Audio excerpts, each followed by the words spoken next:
When we're talking about like ciders, like, let's think about like apple ciders maybe. Like I'm imagining all the varieties of apples we have. Like obviously the apples are gonna have like a really big impact on the flavor. But I mean, if you have the same recipe but the apples are different, like is it gonna be like totally different taste? In the style that I do, yes. Again, a lot of the stuff that's produced in bulk, the goal is low variability. Okay. And so a lot of the choices are downstream of that. They want a consistent product.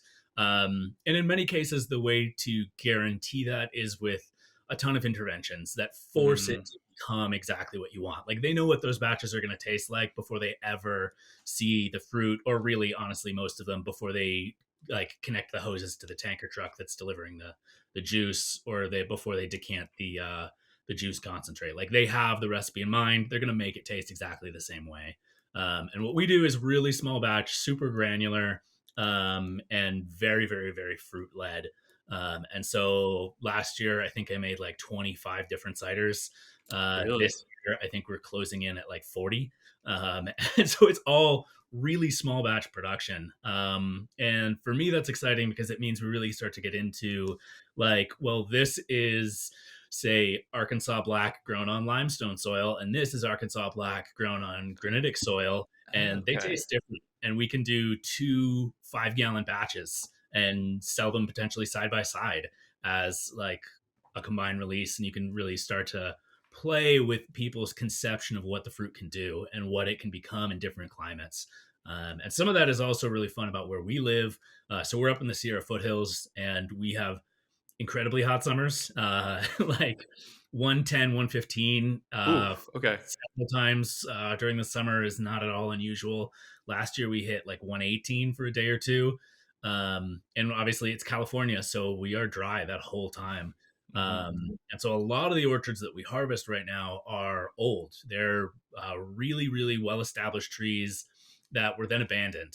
So it's like a commercial orchard from anywhere through about the 1870s through maybe the 1940s or 50s is a lot of what we pick. And at some point, the commercial market for that fruit disappeared, or like somebody in the family passed away, and they were the person who was actually responsible for knowing how to maintain the property. And so Okay. that like chain of stewardship was kind of severed. And now it's a feral orchard. It's like it's still in the family's hands. They don't know what to do with it, and they basically ignore it. The family does something else for income, like Hmm. they raise cattle, they're contractors, they like whatever it is, like they have done something else. They still have this pocket of land that's producing the fruit. Um, and that really starts to produce amazing fruit because you take some of these varietals and then they're dry farmed all summer in a hot summer environment. There's no nitrogen amendment to the soil, there's no irrigation, nobody's spraying them. They experience like the pure climate of our place. And so we start to see just crazy stuff where like a lot of it is wild fruit, obviously, because you take an old orchard like that and it's been abandoned for 80 years. Like Hmm. there's crossbreeding, you've got all sorts of weird, wild stuff growing. But even the original cultivated fruit starts to go way, way, way off book in terms of like comparing that variety to the same variety at the grocery store or the farmer's market. Like we are way out there in terms of the flavors. And the sugar level often is just miles higher. Like I've seen as much as probably double the standard sugar levels. So we go from an apple that would produce maybe in the grocery store or the farmer's market under conventional summer irrigation and cultivation practices, you'd get like a potential alcohol around like 4 to 6%.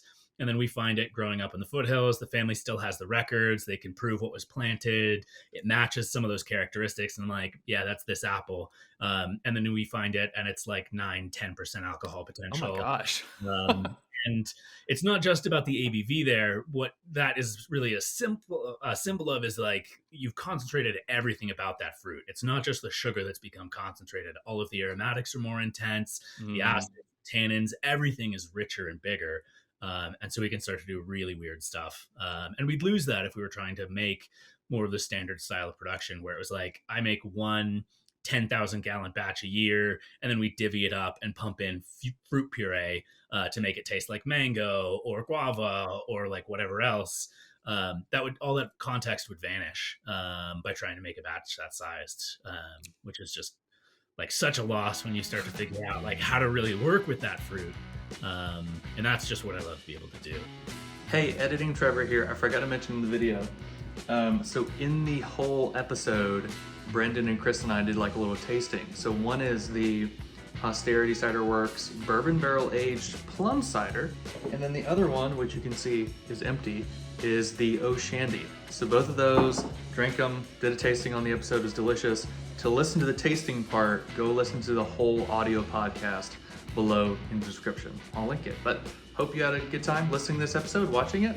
Check them out at the links below, and come back next week for a brand new episode.